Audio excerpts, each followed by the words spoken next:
नमस्कार, प्रणाम। आ गए हैं, हम हैं आपके भाई, आपके दोस्त प्रवीण मिश्रा बुलबुल।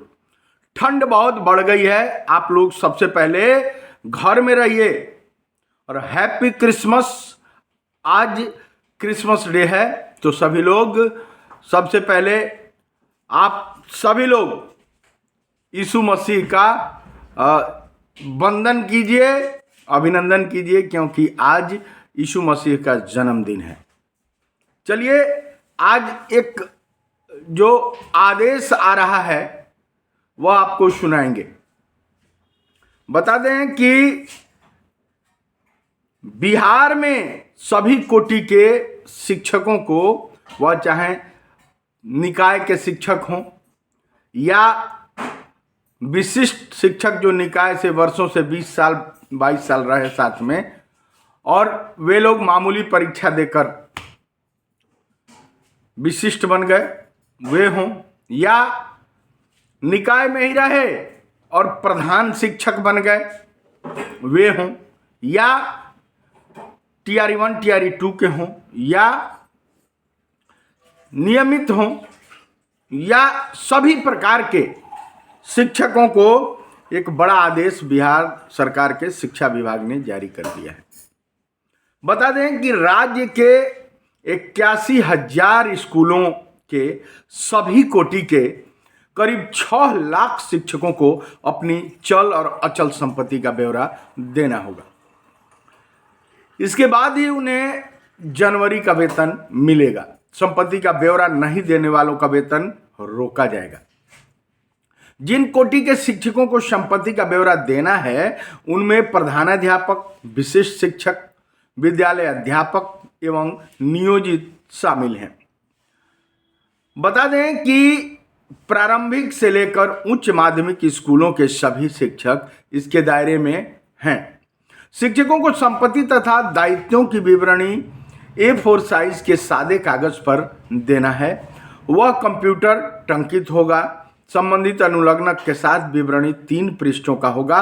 प्रत्येक पृष्ठ पर नीचे में शिक्षक का हस्ताक्षर जरूरी है। और मालूम हो कि बिहार प्रशासनिक सुधार मिशन के निर्देश के तहत राज्य के समूह क, ख, ग के सभी अधिकारी एवं कर्मियों को 31 दिसंबर 2025 की स्थिति पर संपत्ति एवं दायित्वों का ब्यौरा देना है।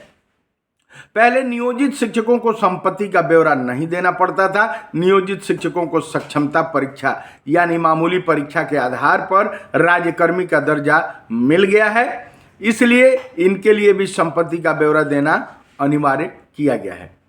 बात समझ गए होंगे। थोड़ा सा कहना और ज्यादा समझना। बिहार के जो नियोजित शिक्षक थे उनको निकाय के वो कर्मी थे, निकाय के राज्यकर्मी थे, उनको अनुदान मिलता था और अनुदानित राशि लगभग सालाना 6 लाख रुपया मिलता था, जिस पर किसी भी प्रकार का टैक्स नहीं लगता था। केवल सर्विस टैक्स 1 से 2 हजार रुपया लगता था। अब सभी कोटि के जो शिक्षक हैं उनको A4 साइज पर अपने संपत्ति का ब्यौरा देना होगा, चल संपत्ति हो या अचल संपत्ति। बातें अगर नहीं समझ में आई तो खोल के बताते हैं। सबसे पहले पूरा खुलासा करेंगे।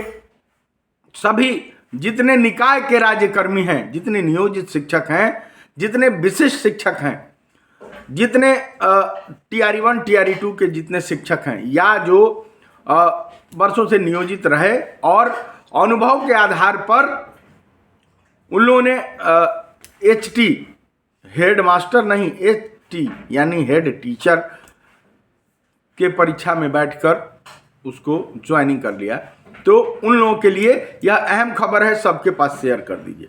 बता दें कि पहले वेतनमान वाले नियमित राज्यकर्मियों शिक्षकों को ही संपत्ति का ब्यौरा देना पड़ता था। शिक्षकों को 2 वर्षों में राज्य में बीपीएससी से भी 2 लाख से अधिक शिक्षक कक्षा 1 से 12 तक के लिए विद्यालय अध्यापक के रूप में नियुक्त किए गए, जिनको टीआरई 1 टीआरई 2 टीआरई 3 कहा जाता है।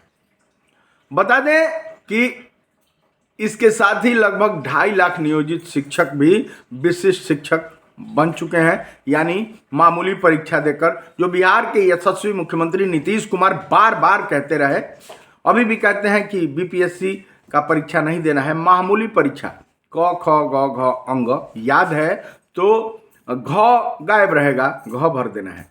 ऐसी परीक्षा आयोजित की गई और मामूली परीक्षा देकर विशिष्ट शिक्षक बना दिए गए। आदेशानुसार अब जो शिक्षक विशिष्ट नहीं बन सके उन्हें भी संपत्ति का ब्यौरा देना पड़ेगा, यानी कि निकाय के जो राज्यकर्मी हैं, जो नियोजन इकाई के जो शिक्षक हैं, उनको भी अब संपत्ति का ब्यौरा देना पड़ेगा। कहने का अर्थ यह है कि इशारा समझ गए होंगे सरकार का कि सक्षमता 5 समाप्त होने वाला है।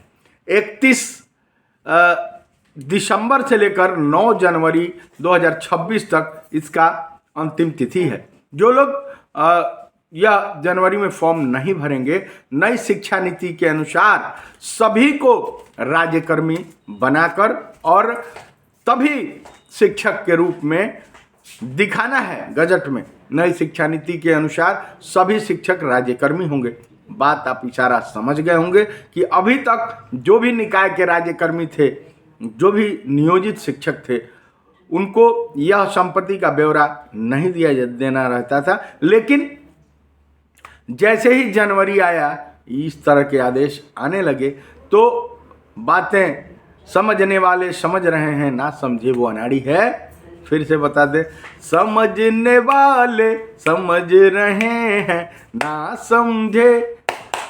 समझे वो अनाड़ी है। वो चांद खिला, वो तारे हंसे, वो रात अजब मतवाली है।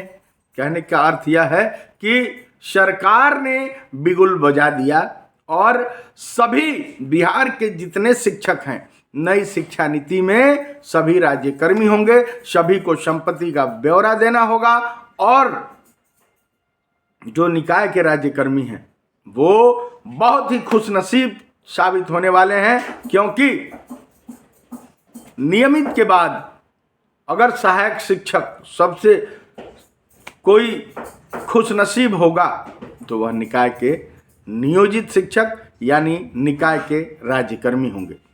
मैंने बताया था कि 3 प्रकार के जो देश में शिक्षक हैं वह राज्यकर्मी हैं।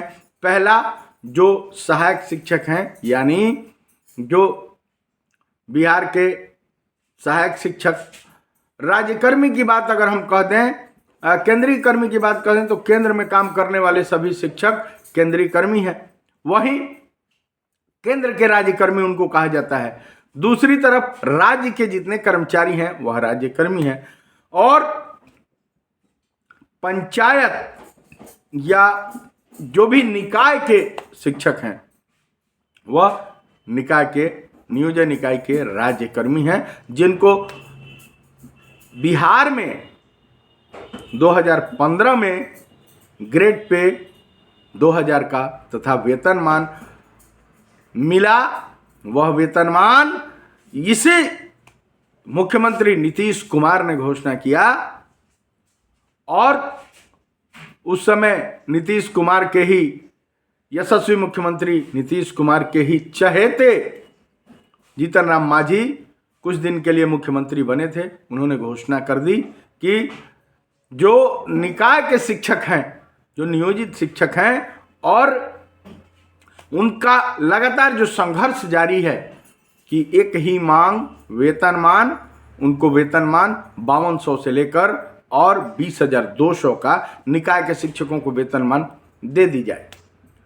फिर हुआ क्या, कुछ ही दिनों बाद जैसे ही ऐलान चूंकि मुख्यमंत्री का था, जीतन राम मांझी जी मुख्यमंत्री थे और जैसे ही वो सीट से उतरे, गद्दी से उतरे, मुख्यमंत्री यशस्वी मुख्यमंत्री नीतीश कुमार सबसे पढ़े लिखे मुख्यमंत्री गद्दी पर बैठे। बिहार के मुख्यमंत्री के रूप में उन्होंने शपथ पुनः लिया और उन्होंने ऐलान कर दिया कि ग्रेड पे वेतनमान वाले शिक्षक हो गए नियोजित शिक्षक।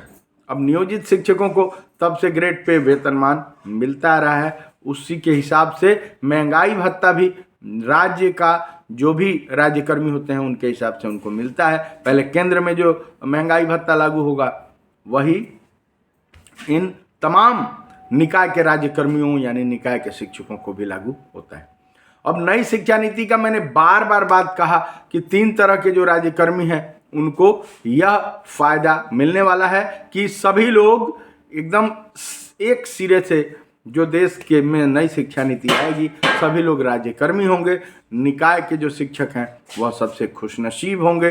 तो बांट लीजिए मिठाइयाँ। आज खुलासा हो गया कि संपत्ति का ब्यौरा जो आज तक नहीं दिया जाता था वह अब दिया जाएगा। जनवरी का पेमेंट तभी मिलेगा क्योंकि सभी लोग सक्षमता 5 के बाद सभी लोग, बिहार के यशस्वी मुख्यमंत्री नीतीश कुमार, मैं बार बार कहता हूं सभी लोगों को नई शिक्षा नीति के अनुसार राज्यकर्मी बना दिया गया है। अब इसमें कोई भी, मैंने पहले भी बताया था कि जो 1/7/2016 को 1/7/2017 को जो वेतनमान का लाभ मिला था उसमें 1260 रुपया सरकार ने रनिंग स्केल में कटौती करी थी और वही 2021 आते आते 450 रुपया बच गया था। 2027 में मैंने बोल भी दिया, पहले ही भविष्यवाणी मैंने कर दिया था कि रनिंग स्केल जो था वह 100% फुलफिल किया जाएगा और ग्रेड पे वेतनमान के अनुसार सभी निकाय के राज्यकर्मियों को सब कुछ देना होगा। आप राज्यकर्मी घोषित होंगे, आपको ग्रेच्युइटी मिलेगी, आपको ईएल का लाभ मिलेगा, आपको अर्जिता अवकाश का भी सारा लाभ दिया जाएगा। भले ही अन्य राज्यकर्मियों को 300 दिन का ईएल का लाभ मिलता है, आपको 120 दिन का, जैसा कि नियमावली में है। नियमावली 2020 का जो है वह निकाय के राज्यकर्मियों के लिए बहुत ही अच्छा नियमावली है और आने वाला समय जो निकाय के राज्यकर्मी हैं, नियोजित जो शिक्षक हैं, वह कहेंगे कि हे भगवान, हे ईश्वर, आपको बहुत बहुत धन्यवाद कि हम लोग खाँटी नियोजित शिक्षक रह गए और जो मामूली परीक्षा देकर और अंग्रेजी में विशिष्ट, हिंदी में विशिष्ट, अंग्रेजी में एक्सक्लूसिव और भोजपुरी में, बार बार बताते हैं कि जो भोजपुरी में कहा जाता है भकभेलन। कुछ लोग कमेंट बॉक्स में कमेंट कर रहे हैं कि हमारे गांव में चकचोनहर कहा जाता है।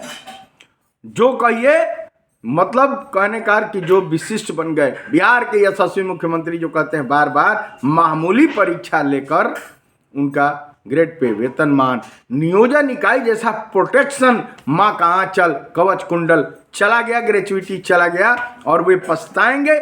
आज खुलासा हो गया। चलिए बड़ी खबर, अब बताइए कि बड़ी खबर है कि नहीं है। दीजिए प्रवीण मिश्रा बुलबुल को इजाजत। ऐसे ही मेरे गीत संगीत को सुनते रहिए। आज मैं बहुत खुश हूं और सुबह सुबह बोलिए कि यह आज का दिन मेरे जीवन का बहुत ही अच्छा दिन है। आज का सवेरा मेरे जीवन का इतना बढ़िया सवेरा है कि इतना बढ़िया कोई सवेरा नहीं। यह पूरा संसार, यह सभी देवी देवता, सभी लोग मेरे भाग्य के लिए उत्कृष्ट काम कर रहे हैं। सभी लोग, सभी रिश्ते जैसे भी हैं सभी मुझे मंजूर हैं, सभी पसंद हैं। चलिए, love you all of you. सभी लोग मेरे गीत संगीत को सुनिए। एक गीत मेरा बहुत ही वायरल हो रहा है, दिल भी अपना दिल के बात दिलवे से कहे में डेराला हो, कभी सोची करी है ना मंजूर, इजहार करे से घबराला हो, ई दिल अपना। चलिए, लव यू। शेयर कीजिए, सब्सक्राइब कीजिए इस चैनल को। धन्यवाद।